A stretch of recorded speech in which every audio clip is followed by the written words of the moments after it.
Am I the asshole for charging a bride more for makeup when the original price we agreed was lower? Disclaimer, this is not my story. I've been a makeup artist for the past 9 years. I charge $500 for bridal makeup and around $250 for bridesmaid makeup. For regular parties, I charge around $150. A few weeks ago, a lady booked me for party makeup on June 25th. I went there thinking I'd be doing regular party makeup, so we agreed on $150. As I was there, some people were coming over. At some point, a woman let it slip about a wedding, and I realized I was doing bridal makeup charging for simple party makeup. I was completely pissed about how she lied about the occasion, but I kept doing my job. When we finished, she gave me $150, but I notified her she was $350 short. She asked what I meant. I said I did bridal makeup, you're the bride, and that's what I charge for brides. She said we had agreed on simple party makeup, and that I'm basically ripping her off because I work the same amount of time and use the same products. I told her she doesn't get to dictate how I form my prices. She then refused to pay me at all and called me a scammer and told me to get out. Before I left, her mom threw $200 at my face and told me to get lost. Am I the asshole for asking my trans coworker for menstrual products? Disclaimer, this is not my story. I, 16 females, started working at a fast food place around 2 months ago and quickly became friends with most of my coworkers. One of my favorite managers is trans, female to male, but is very far along in the process. I've been known to have awful periods to the point that I have to lay on a ball on the floor if I don't have any medication to take. And I very unluckily started my period at work yesterday. I had just got off of it 2 weeks ago, and because of this, I didn't have anything on me. I was having awful cramps and my vision started going blurry, and I could tell that this is going to be awful if I don't have any medication. So I started asking all of my female coworkers if they had any Midol or tampons I could borrow, and unfortunately everyone said no, but I was desperate. I went up to my manager and asked if he had any Midol. I assumed since him and his fiancée share a car, he might have some. He got mad and raised his voice at me, asking why I would assume he would have those products. He made it seem like I was invalidating him being trans, which I wasn't. A lot of my coworkers defended him, and I ended up leaving early. People from work have been messaging me calling me a transphobic asshole, and I don't know what to do.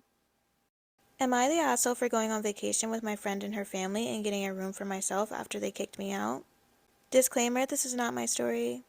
I'm in college and my roommate from last year, Meg, whose family is really rich, said she could bring a friend on vacation.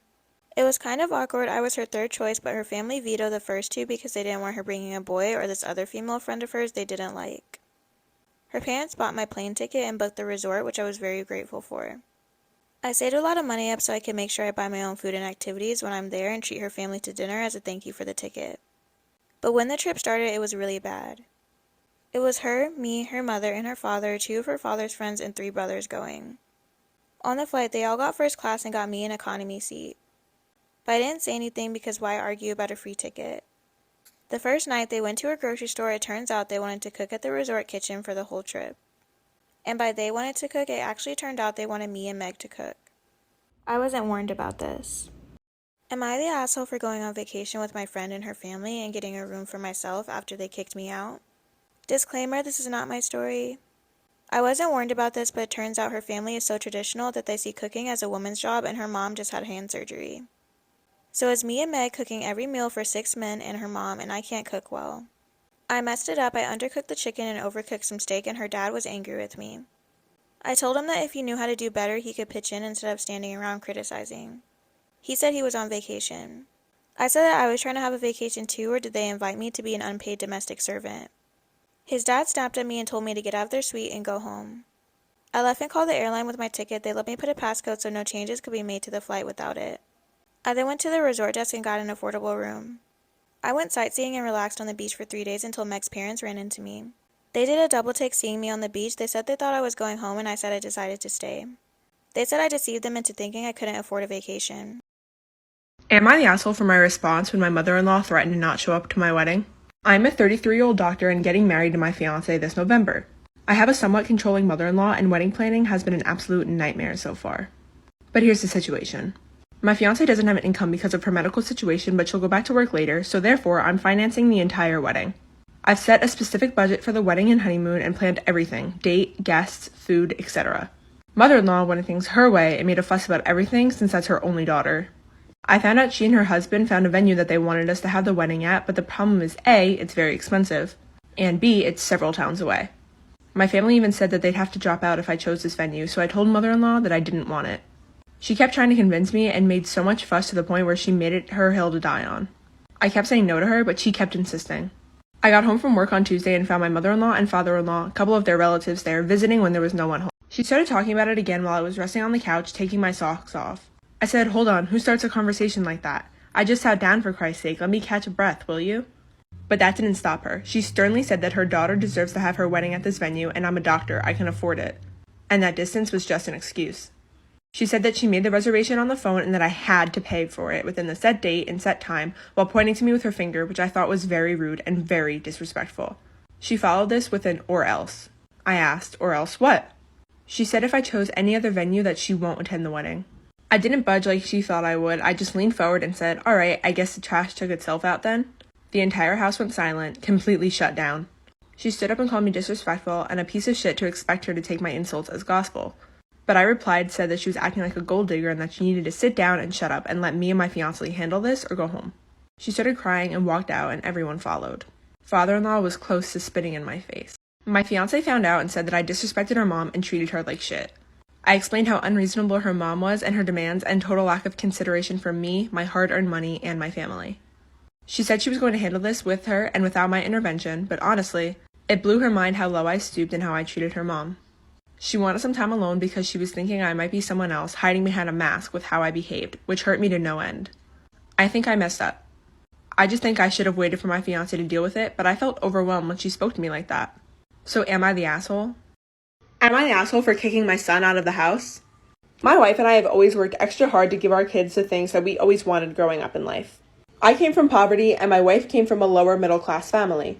So we knew that we wanted to give our kids the best that we could. And we did that, giving them everything they've ever wanted and more. My daughter was always one with gratitude, always thanking us for everything, always showing us how grateful she was for us, doing amazing in school, getting a full scholarship to her dream college, really just showing us how much she appreciated it and more.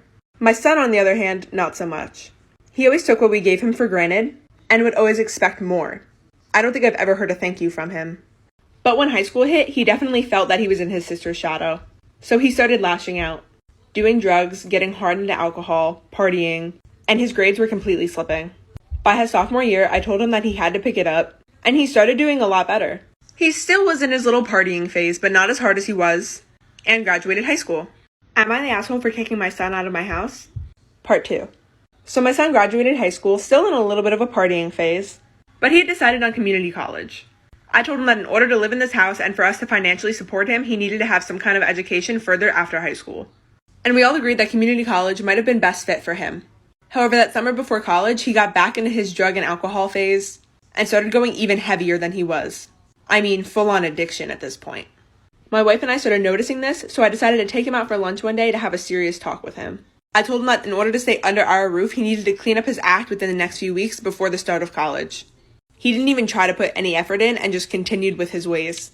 So I told him that he needed to get out, and if he wanted to come back, he needed to be cleaned up, sober, and ready to start school. When I kicked him out, he completely unenlisted in school and went off and started living with one of his girlfriends. Yes, I said multiple. We haven't heard from him in about 2 months. We've tried to reach him, but we can't. Are we the Am I the asshole for canceling the family trip after I found out my wife canceled my son's ticket? I, male 42, have 2 boys, Adam 16 and Leo 14.